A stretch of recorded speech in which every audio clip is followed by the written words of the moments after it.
into the sunset. That wasn't too much. Prepare for battle. Thank you, Shiver. Cinderin is not That laughing. wasn't too Holy shit. What? Did you wake up on the wrong side of the bed today, young man? Did you see my shirt, by the way? Look at my shirt. Open it up. Take a gander. Oh. You switched for that. You switched for it when it got picked, right? I have. Do you really think I switch clothes that often, Cinderin? Actually, no. You were wearing it the last 5 days. Yes, just waiting for one team to finally pick Nyx Assassin. What a... I really don't like this hero, actually. I'm not a fan, personally, but can you tell me why they picked Nyx? I'm actually interested. And I think good question. That third or fourth? I think that's one of the things that's so interesting about this OG team is that I think a lot of the times when they do these creative strategies, there's no... It's not immediately obvious why they're picking the heroes that they are. And I think sometimes it's going to click after the game, and sometimes maybe it's an experiment for themselves where they're not... Like, they have an idea, but it's not... Maybe it doesn't work out exactly the way they want. What I imagine here is that they're considering Nyx a pretty decent counter to Bloodseeker, because you have a guaranteed way of stunning him every fight. He has to cast Blood, right? You can always carapace that spell. You can't really rupture Nyx either without getting stunned. He will always be able to carapace stun you. So there's like some sort of guaranteed way of controlling that hero in the spot. And on top of that, you have another hero. Nyx was picked third, right? So they saw Lina. They saw Lina, Bloodseeker, and Undying, I believe, at the time. Good hero matchup against the Lina. Again, carapace against ground cast spells like Light Strike Array and Dragon Slave. You're going to get stunned. You can't do the full combo. And on top of that, maybe they just like it as a lane support for a ranged hero. Usually you want a melee support in this patch, I would say, when you have a ranged carry in the safe lane. You want some sort of boy to just go in front and tank up. You see him right now, blocking out that Aramis stun. And trading. He's not going to win this trade. I think the most interesting thing, although this Clink pick, as the panel was kind of talking about, has not been picked in this tournament so far. Mid one is going to be using that hero today. I know you're a real fan of this hero, especially when he got changed back to like the 5th time that Death Pact is his ultimate now. That's a bit of an exaggeration, but you kind of get the gist. They don't really have one of those like crazy combos where you eat an Enchantress creep, which I assume still works. So what's the deal with this hero? I'm wondering if they like it against... Because, like, the Strafe isn't particularly good here, right? The ranged evasion doesn't matter that much against these Radiant heroes. It's a Sven. Like, a Sven with Ags seems like a pretty bad matchup for Clinks. But it could be that OG have... A lot of the times when they build these strategies, there's like some insane timing. Like maybe they have a strategy where Clinks hits this item along with this item on Bad Rider, and then they're just going to roam the map and fight everywhere.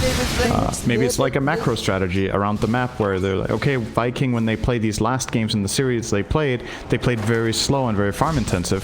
We're just going to play heroes that roam the map and break them apart. Bat Rider, Earth Spirit, Clinks fits that bill for sure, and Nyx.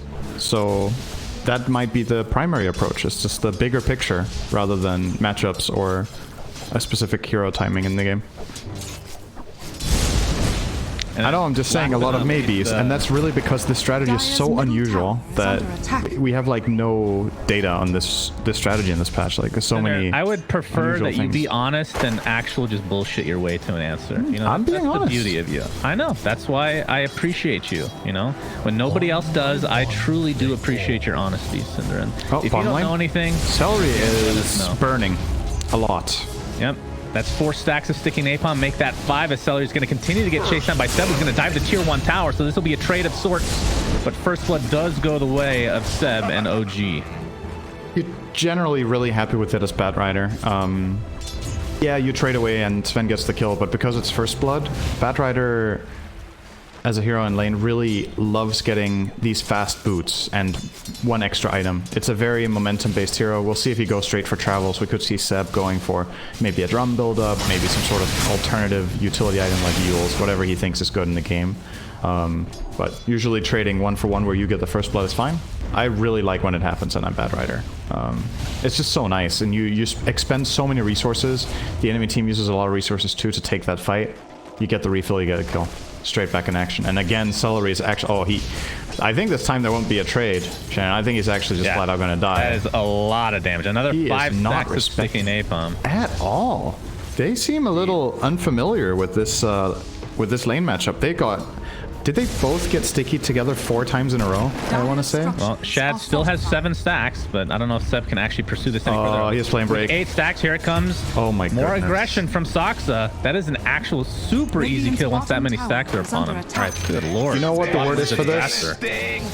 That's disrespect. Yeah. If you don't start yielding to bat as a melee hero when you have 5 or 6 stacks and you start farming creeps, you're just not respecting the hero. I guess he wasn't accounting for the possible skill point in Flame Break, but the bat just level up to 4. You're giving him the chance and the opportunity to do it. He's gonna take it. Yeah, and now Seb is going to be able to get some solo XP now that Saksa is roaming towards mid. We'll see if he can turn this into a kill of sorts. This is the lane we haven't talked about. Boom playing Zeus versus Topson's Morphling, which is what the panel were kind of predicting here. Yep. How does that matchup work out? Awesome lane for Morph. Zeus. I don't see what Zeus does. Zeus is all about the constant harassment to dominate the lane, and Morphling presses 2 buttons and heals 500. So I don't think Zeus can really bully him at this point. It's about... Zeus is really good against Morph later in the game in terms of having that insane burst when Morph is trying to go for a play with high agility. But currently, you can spam Arc Lightning all you want. Morph is just gonna outrange you, heal up again, and keep going. However, if he does Morph down to try to get value out of his regen, there is a Bloodseeker giving Thirst plus Zeus ulti. So he can actually get killed globally at any point if he's not careful when he does the attribute shift. That's true. That is going to be funny to watch if that happens, actually. It's pretty likely to happen at least once. Yeah, for sure. I mean, OG only gets 1 bounty rune at the 5-minute mark, so that's something going the way of Viking, who technically have the net worth lead right now. Shad on Sven. We saw this yesterday. We did cast their series where they lost 2-0 to VP, and it was in pretty convincing fashion. It wasn't really that close at any point. But we're seeing the phase boots into Midas. So I'm just starting... We talked about this a bit yesterday as well, where you thought it might be game dependent, but it seems to me that it's basically just player preference at this point. Would you agree with that? Phase boots are really good against Batrider. I think he has a very good case for it in this game. Having a way of improving your turn rate against Sticky Napalm is really valuable, and increasing your move speed against Bat, like creating a gap, is nice. But you could still go Phase Boots Mom, right? It's the fact that he is prioritizing the Midas every time does indeed seem like that's just his go-to build, but correct me if I'm wrong, I feel like most Svens this patch go the Mask of Madness, but Shad doesn't seem to be that big of a fan. Celery. Oh, they missed the Flame Break. Actually kicked him away. Just a mistake from Saksa there. I think he failed to drop a stone, and that probably saved Celery's life. So, count his lucky stars there. Indeed, so no kills to come from that, at least not yet. As Saksa is chasing on Undying's courier, so a little bit mismanagement there from Celery. He's going to take Stormhammer to the back of the head, but we'll be just fine. As Sub comes for some moral support, has that bottle. Already got the bounty rune earlier, so has just been spamming away at his heart's content. Toby has kind of been kept in check in the top lane as well, as it's basically a 2v1 for now. But we have seen a bunch of spike carapaces like you were talking about. But even with that counter, it's just, I mean, it's good in the laning stage. We'll see how it progresses throughout the game. Because based on the Nyx games that I've seen, it just feels like the hero falls off dramatically, especially if you don't have a good mana burn target throughout the duration of the game. As bottom lane, Seb is just chasing Celery. 4 stacks of sticky napalm as a TP support is on the way. Shad gets off a Stormhammer. There's the LSA connecting from Aramis, who's just TP'd in for support, but it's a 1-for-1. Viking will take that trade any day. Yeah, that's pretty... I mean, yes and no at the same time, because you were the team that had to TP rotate, so now your Bloodseeker's that bit more vulnerable, but at the same time, how are Clinks plus Nyx gonna kill this guy right now? That is kind of hard to see. Bottom tower is under probably attack. Fine. Oh, Aramis is gonna meet Saksa in the river. Gets off the Dragon Slave Silence shortly after those. Saksa's not gonna be able to roll and connect. That could have been a setup for a kill with Topson here. Topson just waveforms in to Boom. So he's going to come from some support as well. Topson does have that bottle. We'll be getting this DD rune. Looks like he's just going to go straight for the shotgun, the E-Blade. First item. Yeah, some good synergies in his team too. It's not only about his own single target burst, but they can synergize it with Earth Spirit, with the Batrider, and with the Nyx. Clinks, not a fan, but the rest of his team really do love some E-Blade action. I think it's also, again, it's about the bigger picture of how they want to play the game, right? If OG are aiming for this playstyle at around the mid-late game where they just start chasing heroes around the map and disrupting farm patterns, then E-Blade is your go-to ganking item on Morphling. It's the highest damage per gold you can possibly get in that stage of the game. So, yeah, I like it. I think OG, things are going according to plan. Like, it's not fully clean, but considering what heroes they have and how relatively weak they could be in the lane stage, the fact that they've broken even, I think you're pretty happy with that. Yeah, it looks like OG has spotted this stack of Ancients here in Viking's Triangle. They're going to ward it up with Soxa as well. Try to block things out, but that's obviously a Sven target, as Undying's going to die in the bot lane, but we're going to focus on this triangle for now, as Boom's going to get some help with Armis with the LSA connecting onto Soxa, but very little mana for Boom to actually finish anybody off here. So Soxa rolls away to safety. So it looks like Seb got that kill on Undying in the bot lane. So Seb is off to a really good start. Second in net worth, 4 and 2. Is that on the way right now? Yep, 9-minute travels, and on an offlane bat, that's a very good timing. If it's mid, it's more or less the norm to have it around this time or maybe a bit earlier if you're having a good game, but in that offlane, it's a really, really nice timing. And let's keep in mind, it negated a lane dominator as well. You won the lane against Undying. That is half the hero's purpose, is winning this lane, and it failed. So, yeah, Sven's farm is alright, but your own game on Undying is not hot right lane. now. We're going to see the Rupture for the first time in this game into the Blood Right. It's going to be an easy kill onto mid one. So Klink's obviously a good target to be able to lock down like that. Dire's middle tower is under attack. Fortunately, No-Tail did use Spike Carapace, but that's really not going to do a whole lot against 3 other heroes. But the question is, can Sven come and farm this camp? He has Iron Talons, so that'll definitely help. He has his Midas, which he has already used. So, I mean, in terms of timing, it's like, you may not like the Mask of Madness will help him farm Ancients a little bit easier, but he's farming decently well at the very least right now. He's just only going to amplify now that the Ancients are here. Here we go. Radiant's middle tower is They under have not attack. dewarded this ward as of yet, but should be a freebie for them. Does require 3 of them to be in the vicinity, though, just to make sure he can get this. More stacks to come as well in this medium camp. So we'll be going for the Echo Saber first, and then depending on the game, do you like Ags after that, or like a BKB perhaps? Ags is amazing against Klinks, but I don't know how well it fares against the rest of the lineup. The Nyx Carapace can be pretty annoying for him to deal with, I would imagine.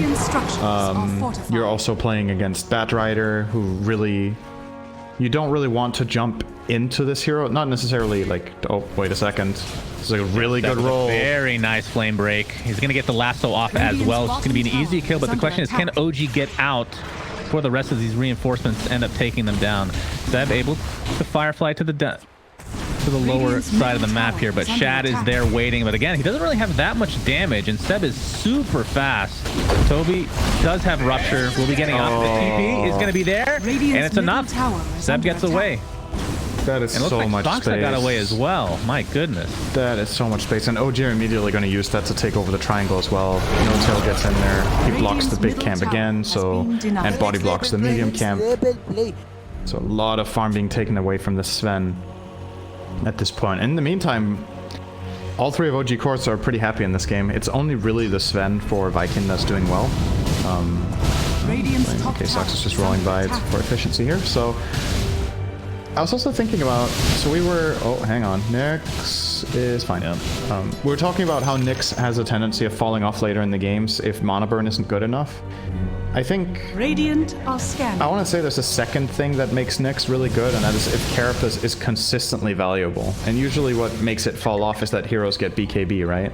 But if you look at this game, there's a couple of heroes that Carapace is really good against that really don't want to get BKB. The Lina 4 doesn't want to buy it. The Bloodseeker probably doesn't want to buy it either as a 3. And then you have the Zeus, who also doesn't want to buy it as a mid. Sven wants to buy it eventually, but he'll probably get another item on the way. So I think Nyx will maintain pretty good fighting value for a while in this game.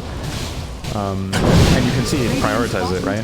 He's going 1-1-4, not even maxing Impale or at least getting extra points in it. Sometimes you see 3-1-2, sometimes you see 2-1-4.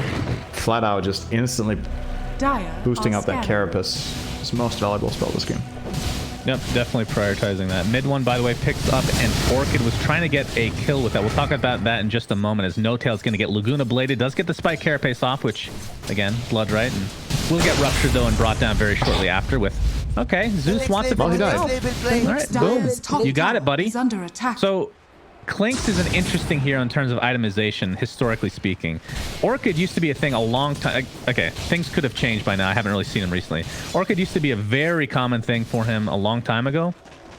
But I want to say in his last iteration, it was rarely picked up.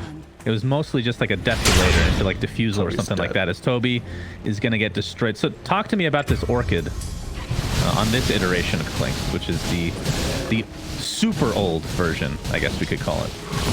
It's a good way of keeping the mana flowing. Hero has inherent mana issues because you want to use Searing Arrows all the time for farm efficiency.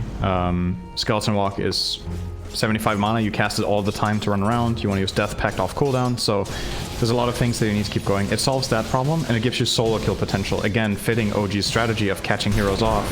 You want to buy the item that allows this Clinkz to pose a solo kill threat. No tail, Carapace. Tail gets off the Vendetta as well, but there's Shad getting lassoed up and brought down immediately. A terrible loss there for Viking, but they're going to continue to fight, it looks like, as they're showing off the Orchid. A beautiful impale from No Tail onto 2, into the roll-in from Soxa. Doesn't have his Magnetize on the 45 seconds. Then continuing the pressure with that Flame Break as the Blood Right's going to deal a little bit of damage, but in the meantime, 4 have died for Viking. OG are just running away with this. I don't want to call the game. It's not even remotely close, obviously, as Topson does have the E-Blade, by the way, but this is looking like Viking from yesterday, where they're just... so far has not been that close, which is not what we saw in the group stage at all with this team. And one of the things that's a common denominator in their games, in my opinion, is that they draft lineups that lack a little bit of play potential, right? They had 2 mid-Dooms yesterday and offlane Tides. And today they have a mid-Zeus and an offlane Bloodseeker. So what's your cap? How do you start fights? How do you put pressure on the opponent? You're very much reliant on farming your side of the map with the Sven and protecting it, but you don't have good ways of solving when you get skirmished on. You don't have any save, except Soul Rip. But Soul Rip's really not good in this game against these heroes. They're going to get repositioned by Lasso. He's going to get Sounds. Earthspirit's going to jump the backline. Morphling one-shot bursts people, so you don't even get to heal them. I think strategically they're just a bit too inactive in their games. And it's interesting to me because Viking, one of the things that really stood out to me and impressed me a lot about this team was their willingness to push towers and make moves when they kind of made a splash. They ran these strategies where they had Dragon Knight and they're playing Boom on his Queen of Pain, seemingly destroying every game until it got banned. And now they've fallen back to this more farm-intensive style, and it doesn't seem to be suiting them that well, at least in the games we've been casting so far. It's giving the initiative to the opponent. Yeah, but the good news for them is that, well, I say that now, it could be bad news. This is a best of 5, so they'll have plenty of time in this series. Of course, a bit unusual for like a lower bracket type game, but cool to see in terms of, again, this game's not over yet, but see if they can transition away. But Armis looks to be done, so another easy pickoff for OG, as looks like Topson is going for Aghanim Scepter's second item. I can only imagine what Clinkz Morphling is like in that combo. That sounds disgusting. I think he wants to turn into Earth Spirit primarily, actually. Well, yeah, I've seen the clip of him doing... Was it him? Oh, Shad. Shad is going to get spotted out here. Double TP support coming. The E-Blade is going to be applied into the adaptive strike. No Tail with another great impale. Looks like Shad's going to be able to get off his stun, but he lives through the day as OG is now on the retreat. Toby ends up getting off the Rupture. They do take out the Undying, but Topson able to clean up poor old Toby. So it's a 2-for-0 still, but they at least do not lose the Sven. Yeah, surprised he lived there. Yeah, I think they just lost vision in the trees. Seen the perma-stun combo between Soxa. Who was it? It was Topson and somebody. Oh, good Carapace. All right. Yeah, that's filthy. All right. Good clean stuff. Radiant's top tower has fallen. So only 1,000 away for Topson to get this Aghanim Scepter. Still has Aegis. Say only a 10,000 gold lead. Only a 10,000 gold lead for OG. Great outlook. Not too big of a lead at the 18-minute mark. Viking definitely have a good chance this game, as long as they team wipe OG about 5 times in a row right now. So they'll be able to get the illusion rune there. Yeah, I'm not gonna lie. I was a bit skeptical on Nyx Assassin, but being picked for literally one spell seems to have worked out quite well. And No Tail has had some really good impales despite it only being level 1. To me, the big story of this game is how insanely well their bottom lane went. I think this game has been run largely by Bat and Earth Spirit that just made so many moves. And Alright, well, No-Tail is in trouble. He is ruptured, did mitigate a little bit of that damage with the spike carapace, but is brought down eventually. Sox is going to de-ward here. Topson still with the Aegis, so I'm not really scared of anybody right now. And Viking is here in numbers. Meanwhile, OG kind of playing with their boot, it looks like. Shad is going to pop that ult. They're going to take down Sox in quick succession. So 2 for nothing. Ambitious roll. Indeed. Instant punish. Is under attack. Sox really likes these heroes that have balls. Have you noticed that? Tusk. Earth. Spirit. I'm sure there's another hero out there. As there's the Zeus ult, but it's not going to be nearly enough to take anybody out. The Undying just melts. As that is the Deso reveal, I do believe, for mid 1. So, Orchid, this is like such an old school build. I love it.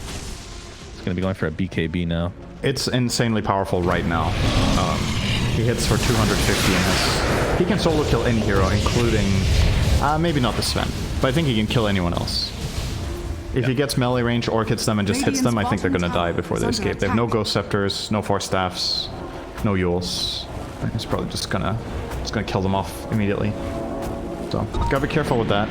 And it does mean that Vikings' options of playing the map are very limited. They're gonna be extremely paranoid to go and solo push out waves. So you're seeing Shad top. I think under normal circumstances he kills this wave, but he just can't go there. Because any combination of any 2 of OG's heroes is actually a kill. Well, he has backup, so... Atos is there for now, but he is so fast and has a Blink Dagger Force Staff on top of the boost of travel. So he is beyond mega farmed for a Bat Rider. 3rd in net worth overall in the game, just ahead of mid 1 on Clinks, actually. That's with an Iron Talent Clinks as well, so able to actually do Ancients. As Seb is ruptured up, just going to sidestep the Blood Right. So that ends up being a wasted Rupture, and we'll see if OG can capitalize on this, as Toby's going to be caught out. No-Tail with the Vendetta. Has a spike carapace up, not really doing anything with that, but the Impale does connect, and again, Celery finds his way to the grave. Courtesy of your Morphling, and Armis looks to be next, and OG are just completely dumpstering right now. There's the Earth Spirit Morphling combination being shown with that Aghanim Scepter. I think, you know what, I know why OG run this strategy. It just dawned on me. Sox and Topson both want to play Earth Spirit every game, and they couldn't settle who plays it. So they just made a strategy where they can both play it. So it's not just a flex pick, they're just picking it for both of them at the same time. I wouldn't put it past them. Great. You know?